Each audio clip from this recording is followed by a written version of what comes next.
Hello everyone, কেমন আছেন সবাই? জার্নি উইথ পাপা এর আরেকটি নতুন ব্লগে আপনাদের সকলকে ওয়েলকাম জানাই। আজ বৃহস্পতিবার, সকাল এখন 7:30। আমরা রয়েছি পুরীতে, ওটিডিসির হোটেল পান্থনিবাসে। আজকে পুরীতে আমাদের দ্বিতীয় দিন। সকাল সকাল রেডি হয়ে যাচ্ছি মন্দিরে জগন্নাথ দেবের দর্শন করতে। পান্থনিবাস হোটেলে ঢোকার গেটের সামনেই রয়েছে অটো স্ট্যান্ড। জমিদার প্যালেস হোটেল আর ওটিডিসির পান্থনিবাস হোটেল, এই দুটি হোটেলই কিন্তু একদম পাশাপাশি। পান্থনিবাসের গেট সোজা এই রাস্তা বরাবর রয়েছে আরও অনেক হোটেল। মেফেয়ার হোটেলটিও এই সোজা রাস্তাটির উপরেই। তবে জগন্নাথ মন্দিরে যাওয়ার জন্য আমাদের এই বাঁ দিকের রাস্তাটি ধরতে হবে। গতকাল আমরা হোটেলে ঢুকেও ছিলাম এই রাস্তা ধরে। উঠে পড়েছি অটোতে। পান্থনিবাস থেকে জগন্নাথ মন্দিরের দূরত্ব 3 কিলোমিটারের মতো। অটো ভাড়া লেগেছিল 150 টাকা, আর যেতে সময় লেগেছিল 10 মিনিটের মতো। এর আগে আমরা যতবার পুরীতে এসেছি ততবার পান্ডা নিয়ে মন্দিরে পুজো দিতে গেছি। এই প্রথমবার পান্ডা ছাড়া মন্দিরে যাওয়া। সামনেই যে চকটি দেখা যাচ্ছে, অটোওয়ালা আমাদের ওখানেই নামিয়ে দিয়েছিল। এই চক থেকে মন্দিরের দূরত্ব এখনো প্রায় 1.5 কিলোমিটার। রাস্তা দিয়ে হেঁটে যাওয়ার সময় ডান দিকে বেশ কিছু গাড়ি দাঁড়িয়ে থাকতে দেখলাম। দেখে মনে হলো এগুলি হয়তো গাড়ি পার্কিং এর জায়গা। নিজেদের গাড়ি নিয়ে আসলে অনায়াসেই হয়তো গাড়ি পার্কিং করতে পারতাম, তবে এ ব্যাপারে আমি কিন্তু শিওর নই। কিছুটা বদমাশি করেই অটোওয়ালাটা আমাদের বলতে পারেন অত দূরে নামিয়েছিল। দূরত্ব হিসাবে অটো এবং টোটো ভাড়া এখানে কিন্তু অনেকটাই বেশি। প্রায় মন্দিরের কাছাকাছি আমরা চলেই এসেছি। ওই যে দূরে দেখুন, রথযাত্রার রথগুলিকে এখনো বাইরে রাখা আছে। এর আগে যতবার আমরা মন্দিরে এসেছি, যেহেতু পান্ডার সাথে এসেছি, তাই জুতো, মোবাইল রাখা নিয়ে নিজেদের কোনো কিছু ভাবতে হয়নি। কিন্তু এবার যেহেতু একা একা এসেছি, তাই স্থানীয় মানুষদের একটু জিজ্ঞেস করছিলাম। এটা বলতে আমার কোনো দ্বিধা নেই যে এই স্থানীয় মানুষরা আমাদেরকে কিন্তু অনেকটাই মিসগাইড করছিল, বিশেষ করে মন্দিরের আশেপাশের দোকানদাররা। শেষে কর্মরত পুলিশদের জিজ্ঞেস করে আমরা সঠিক জায়গায় পৌঁছেছিলাম। এখন আমরা দাঁড়িয়ে আছি মন্দিরের উত্তর দ্বারের গেটের সামনে। এর আগে যতবার এসেছি দক্ষিণ দ্বার দিয়ে প্রবেশ করেছি, কিন্তু আজকে আমরা উত্তর দ্বার দিয়ে প্রবেশ করব। এ তো আপনারা জানেনই যে পুরীর জগন্নাথ মন্দিরে মোবাইল অ্যালাউ করা হয় না, তাই এখান থেকেই আপনাদের মন্দিরের চূড়াটিকে দর্শন করিয়ে দিলাম। গেট দিয়ে ঢুকে হাতের ডান দিকে এই যে বিল্ডিংটি দেখতে পাচ্ছেন, এটি হচ্ছে ক্লক রুম। এখানেই জুতো এবং মোবাইল রাখার গভর্নমেন্ট থেকে ব্যবস্থা করা হয়েছে। জনসাধারণের জন্য এই ব্যবস্থাটি পুরোপুরি ফ্রি, এখানে কোনো পয়সা দিতে লাগবে না। পুরীতে আসার আগে কিছু ইউটিউবের ভিডিও দেখে এটা আমার জানা ছিল যে গভর্নমেন্ট থেকে এখন এই ধরনের ব্যবস্থা করা হয়েছে, কিন্তু এই ব্যবস্থাটি যে কোথায় সেটা জিজ্ঞেস করাতে স্থানীয়রা আমাদের বলেছিল যে আজকে নাকি এগুলো সব বন্ধ। ভাবতে পারেন, 4 ধামের একটি এই জগন্নাথ ধামে দাঁড়িয়ে এই ধরনের মানুষকে মিসগাইড করাটাকে আমি তো কোনোভাবেই মেনে নিতে পারলাম না। চলুন, হাজবেন্ড অলরেডি এগিয়ে গেছে সামনে এই যে কাউন্টারটি, এবার যাই, জুতো আর মোবাইলটা রেখে আসি।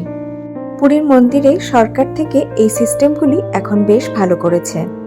এই কাউন্টার থেকেই আপনাকে থলে বা একটি ব্যাগ দেওয়া হবে। সেই ব্যাগের মধ্যে জুতো এবং মোবাইলটি রেখে আপনারা নিশ্চিন্তে মন্দিরে প্রবেশ করতে পারেন। মন্দিরে আসার তাড়াহুড়োতে আপনাদের একটা কথা বলাই হয়নি। আজকে আসলে আমার হাজবেন্ড মানে আপনাদের দাদার জন্মদিন। জন্মদিনের দিন সকাল সকাল জগন্নাথ দেবের দর্শন করব।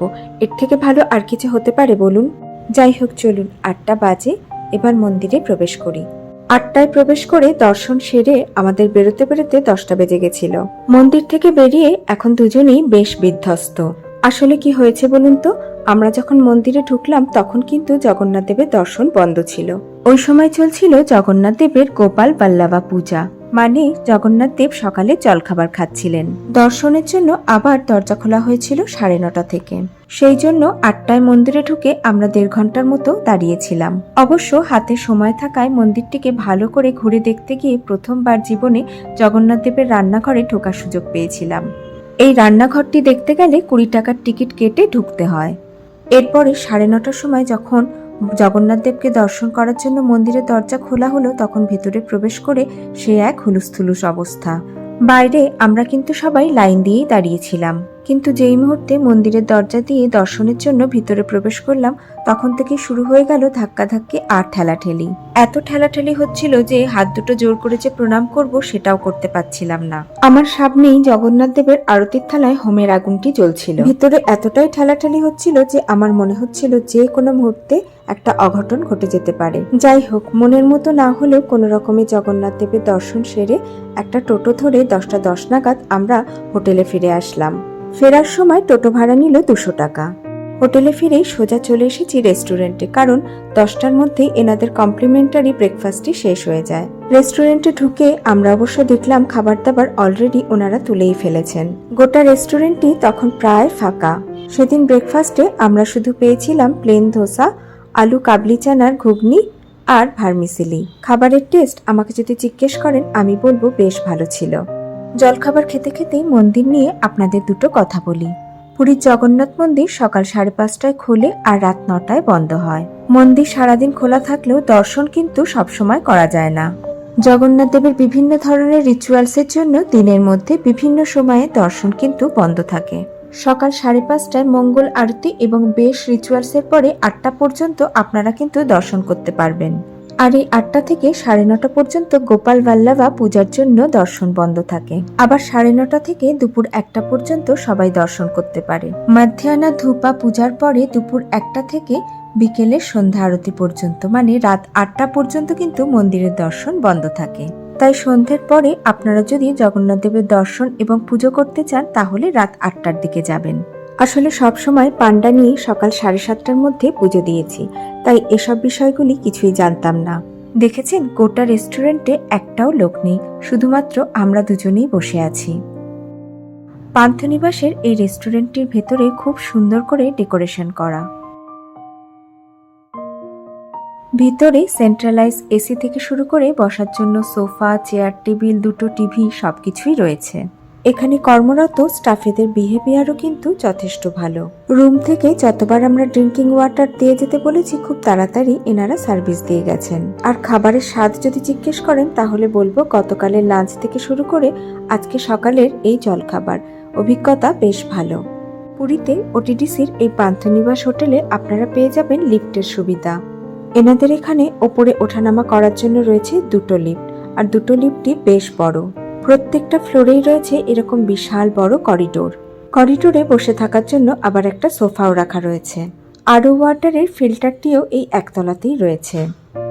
চলুন এবার আপনাদের লিফটের ওদিকে নিয়ে যাই। গোটা জায়গাটি প্ল্যান্টারের ভিতরে ছোট ছোট প্ল্যান্টস দিয়ে সাজানো। লিফট বরাবর সোজা যে করিডোরটি দেখছেন, এই করিডোর লাগোয়াই রয়েছে এই ফ্লোরে থাকার জন্য সমস্ত রুমের দরজাগুলি।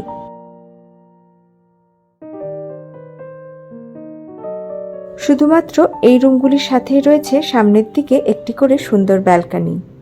চলুন, অলরেডি আমাদের লিফট এসে গেছে, এবার 3 তলায় উঠি।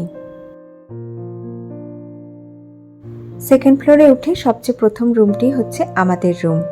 সোজা এই করিডোর লাগোয়াই রয়েছে এই ফ্লোরের সমস্ত সি ফেসিং রুমগুলি। এবার আপনাদের লিফট থেকে বেরিয়ে হাতের বাঁ দিকে একটু নিয়ে যাই। গতকাল নিচে গার্ডেনে দাঁড়িয়ে আপনাদের নন সি ফেসিং রুমের সাথে যে লম্বা করিডোরের কথা বলছিলাম সেটা ওই দিকে। সোফার ঠিক পাশে বাঁ দিকে রয়েছে এনাদের আরো অনেক non sea facing room.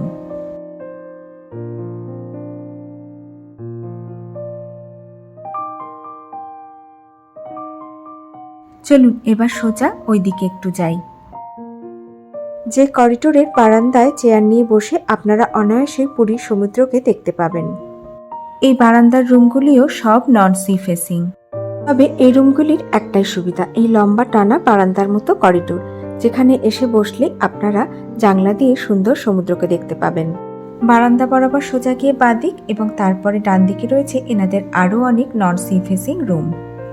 Room number 601 থেকে 605, সমস্ত রুমগুলি এই দিকে। ওপাশের করিডোরের জানলায় যেমন নেট লাগানো রয়েছে, এদিকের করিডোরগুলিতে দেখুন এখানে কিন্তু কোনো রকম নেট লাগানো নেই। এখন দুপুর 12:15 মতো বাজে, দুজনে মিলে গাড়িটা নিয়ে একটু বেরোলাম। নির্জন নিরিবিলি বিচ ছেড়ে এখন আমরা পুরীর স্বর্গদ্বারের মেন বিচে। গাড়ি নিয়ে একটু ঘোরাঘুরি করে আপনাদের দাদাকে বার্থডে স্পেশাল লাঞ্চ করিয়ে পান্থনিবাসে ফিরব। হাতের ডান দিকে পুরী হোটেল আর তারপরে ভিক্টোরিয়া হোটেল। এর আগে আমরা যতবার পুরীতে এসেছি এই ভিক্টোরিয়া হোটেলেই থেকেছি। সাদা রং করা পুরীর মেন বিচের উপরে এই ভিক্টোরিয়া হোটেলটির মানুষের কাছে একটা আলাদাই সত্তা আছে। এখন তো দেখছি এদিকের বিচেও বালির উপরে প্রচুর ঝাউ গাছ লাগিয়ে প্ল্যান্টেশন করা হয়েছে। ঝাউ গাছগুলি বড় হলে এটা নিশ্চিত যে আমরা পুরী বিচের সেই হারিয়ে যাওয়া ঝাউ গাছগুলিকে আবার ফিরে পাব। হাতের ডান দিকে স্বর্গদ্বার, আর এই গলি দিয়ে ঢুকে গেলেই স্বর্গদ্বারের পুরীর মেন মার্কেট। স্বর্গদ্বার ছাড়িয়ে এই সোজা রাস্তা বরাবর চলে গেলে পুরীর বিচ এখন অনেকটাই লম্বা হয়ে গেছে। আমরা এখন গাড়ি নিয়ে পুরী বিচের লাইট হাউসের দিকে একটু যাব। এদিকে আরো কি নতুন নতুন হোটেল হয়েছে আর গাড়ি পার্কিং এর জন্য কোনো ব্যবস্থা আছে কিনা সেটাই দেখতে দেখতে যাচ্ছিলাম। যেতে যেতে কলকাতার মিত্র ক্যাফের সাইনবোর্ডটি চোখে পড়ল। গোলাপি রঙের এই যে বিল্ডিংটি দেখছেন এটি হচ্ছে হোটেল সুপ প্যালেস। এই সুপ প্যালেসের মধ্যে রয়েছে কলকাতার বিখ্যাত মিত্র ক্যাফে। সুপ প্যালেসের পাশেই হচ্ছে হোটেল নীলদ্বীপ, ওয়েস্টার বিচ এবং তারা প্যালেস হোটেল। তবে এই নিউ মেরিন ড্রাইভ রোডের উপরেই রয়েছে পুরীর সমস্ত লাক্সারি হোটেলগুলি। স্বর্গদ্বার থেকে এখন আমরা অনেকটাই দূরে। আপনাদের গাড়ি পার্কিং এর কথা বলছিলাম না, এই তো খুঁজে পেয়েছি। ডান পাশে নীল রঙের বাউন্ডারি দেওয়া জায়গাটি হচ্ছে পার্কিং এরিয়া। ছাদে লাল রং করা শ্রীহরি হোটেল একদম তার পাশে। শ্রীহরির পাশেই হোটেল নীলাদ্রি আর হোটেল প্রভুপাদা। একদম পুরী বিচ রিসর্টের পাশেই হচ্ছে লাইট হাউস। সোনার বাংলা হোটেলটি কিন্তু এখনো আমাদের চোখে পড়েনি। নিরিবিলিতে থাকতে চাইলে আপনারা এদিকেও হোটেল বুক করে থাকতে পারেন। তবে এখান থেকে স্বর্গদ্বার অনেকটাই দূরে। পায়ে হেঁটে স্বর্গদ্বার যেতে গেলে অনেকটাই হাঁটতে হবে। এই যে সামনেই দেখা যাচ্ছে সোনার বাংলা হোটেল। এই হোটেলের রুম ভাড়া মোটামুটি 8,000 থেকে 10,000-এর মধ্যে। সোনার বাংলাতে রুফটপে একটি ক্যাফে আছে যেটি বেশ সুন্দর। সোনার বাংলার একদম পাশেই হচ্ছে হোটেল ড্রিমল্যান্ড। এই সমস্ত হোটেলগুলিতেই দেখছি গাড়ি পার্কিং এর ব্যবস্থা রয়েছে। এদিকে ক্যাফে কুকিজ নামের একটি ক্যাফেও আছে জানেন। এই তো দেখতে পেয়েছি, তখন থেকে খুঁজে যাচ্ছিলাম। একদম ড্রিমল্যান্ড হোটেলের পাশেই রয়েছে। এদিকে এত কিছু যে নতুন নতুন হয়েছে না আসলে জানতেই পারতাম না। লাকি ইন্ডিয়া নামের হোটেলটিও সামনেই দেখা যাচ্ছে। এবার আমরা চলে এসেছি একদম হোটেল রিজেন্টা সেন্ট্রালের সামনে। রিজেন্টার পাশেই হচ্ছে আইটিসি গ্রুপের হোটেল আইটিসি ফরচুন। হাতির স্ট্যাচু বানানো গেটটি হচ্ছে আইটিসি ফরচুন হোটেলের গেট। আইটিসি ফরচুনের পাশেই হচ্ছে হোটেল রূপশ্রী বাংলা এবং তার পাশে হচ্ছে হোটেল এম্পায়ার। আইটিসি ফরচুন আর হোটেল এম্পায়ারে কিন্তু খুব সুন্দর সুইমিং পুলের ব্যবস্থা রয়েছে। তবে এই হোটেলগুলির ভাড়া কিন্তু যথেষ্ট বেশি। আসলে এই সমস্ত হোটেলগুলি হচ্ছে পুরীর প্রিমিয়াম প্রপার্টি। স্বর্গদ্বার থেকে এখন আমরা প্রায় 4-5 কিলোমিটারের মতো রাস্তা চলেই এসেছি। এদিকে এখন নতুন নতুন আরো অনেক হোটেল তৈরি হচ্ছে। পুরী থেকে ভুবনেশ্বর বাই রোড যেতে চাইলে আপনারা এই রোড ধরেও যেতে পারেন। এই রোডটি ধরলে চক্রতীর্থ রোডের ক্রাউডটাকে এড়াতে পারবেন। তবে আমরা পান্থনিবাসে ঢোকার সময় চক্রতীর্থ রোড দিয়েই ঢুকেছিলাম। এখন আর অতটা ক্রাউড হয় না, অতটা ট্রাফিক হয় না। 4 লেনের খুব সুন্দর রাস্তা। অনেকটাই চলে এসেছি, আর বেশি দূর যাব না। এখানেই এবার একটু গাড়িটাকে দাঁড় করাবো। এই রাস্তাটা দিয়ে আর একটু এগিয়ে গেলেই মানে মোহনার দিকে গেলেই আপনারা দেখতে পাবেন হোটেল তাজ। আজকে আমরা আর অতটা দূর গেলাম না। আমার সাথে সাথে আপনারাও কি লক্ষ্য করেছেন যে পুরীর বিচে লাইন দিয়ে সেই স্বর্গদ্বার থেকে গোটা বিচ জুড়ে কি সুন্দর ঝাউ গাছ লাগানো হয়েছে, প্ল্যান্টেশন করা হয়েছে। পুরীর বিচে সবুজের ছোঁয়া, সত্যি গভর্নমেন্টের এই উদ্যোগ দেখে বেশ ভালো লাগলো। এখানে দাঁড়িয়ে স্বস্তি গ্রুপের হোটেলটিকে আপনাদের একবার দেখাই।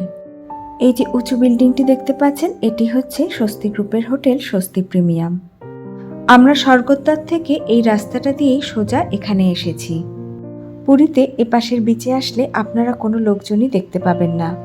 এখন ঘড়িতে দুপুর 12টা আর সমুদ্রে ভাটা চলছে, তাই জল এখন অনেকটাই পিছনে। এখন ঘড়িতে 12টা বাজে আর আমরা এই বিচের ধারে দাঁড়িয়ে আছি। ভীষণ কড়া রোদ, মানে হাওয়া দিচ্ছে। এত কড়া রোদ হলেও হাওয়াটা কিন্তু বেশ ঠান্ডা, অতটা গরম লাগছে না। খুব সুন্দর লাগছে চারিদিকটা। এদিকে কেউ নেই, পুরো ফাঁকা বিচ। এখানে বেশ কিছুক্ষণ সময় কাটিয়ে ভালো ভালো কিছু ছবি তুলে আমরা সোজা চলে গেছিলাম লাঞ্চ করতে। ঠিক 12টা 15-র দিকে আমাদের গাড়ি এনে দাঁড় করালাম স্বাদে আহ্লাদে রেস্টুরেন্টের সামনে। এনাদের নিজস্ব পার্কিং রয়েছে, তাই গাড়িটি রাখতে আমাদের কোনো অসুবিধা হয়নি। স্বাদে আহ্লাদে রেস্টুরেন্টটি কিন্তু একদম বিচের ওপরে, হোটেল সি হক্সের একদম পাশে।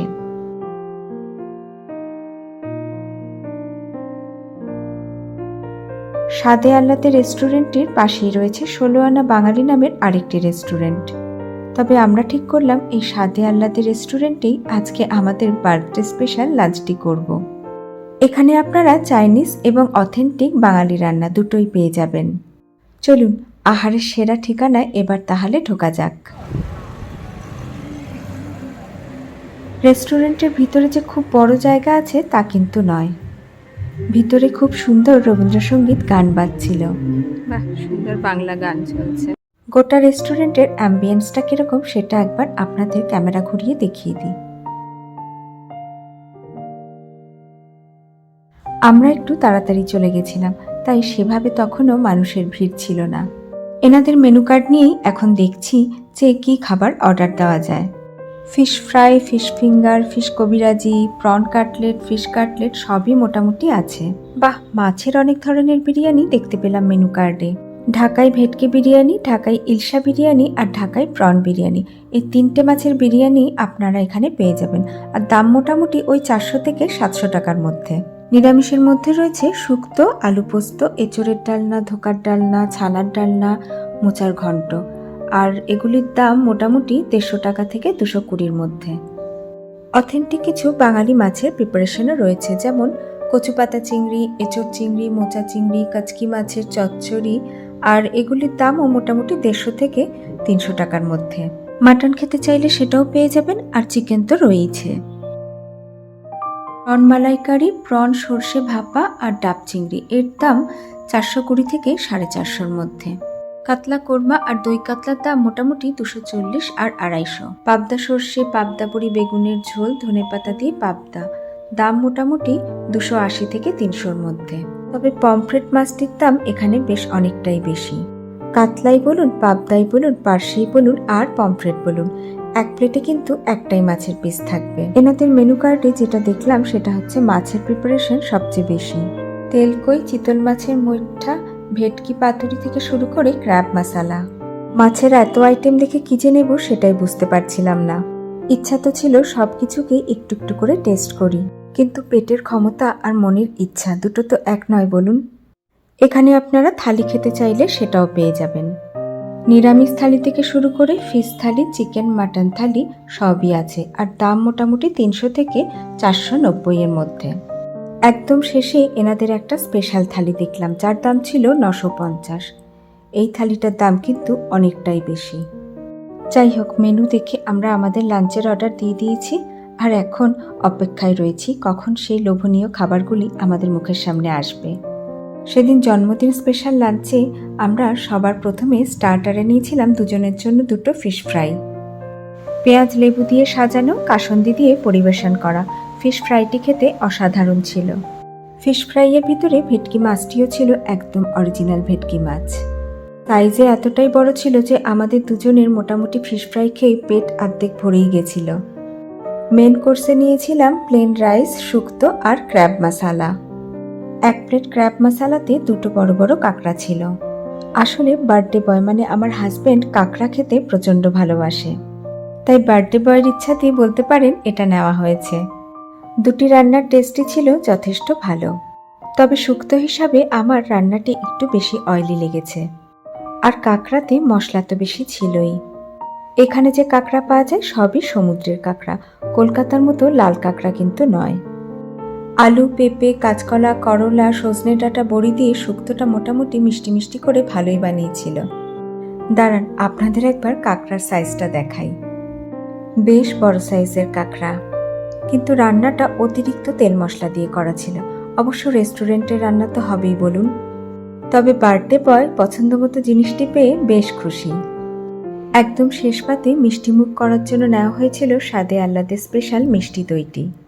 একদম হালকা মিষ্টি দিয়ে তৈরি এই দইটি খেতে ছিল এক কথায় অসাধারণ। এখানে এসে লাঞ্চ বা ডিনার করলে আপনারা এই মিষ্টি দইটি অবশ্যই ট্রাই করবেন। যাই হোক, চলুন ঠান্ডা ঠান্ডা মিষ্টি দই দুজনে মিলে এখন একটু আরাম করে খাই। আপনারা ততক্ষণে এখানকার চাইনিজ মেনু কার্ডে একবার চোখ বুলিয়ে নিন। আজকের ভিডিওটি তাহলে এখানেই শেষ করছি। যদি ব্লগটি আপনাদের ভালো লেগে থাকে তাহলে লাইক, কমেন্ট আর সাবস্ক্রাইব করার অনুরোধ রইল। সবাই খুব ভালো থাকবেন, সুস্থ থাকবেন আর আনন্দে থাকবেন। দেখা হবে খুব শিগগিরই আমার নেক্সট আরেকটি ব্লগে।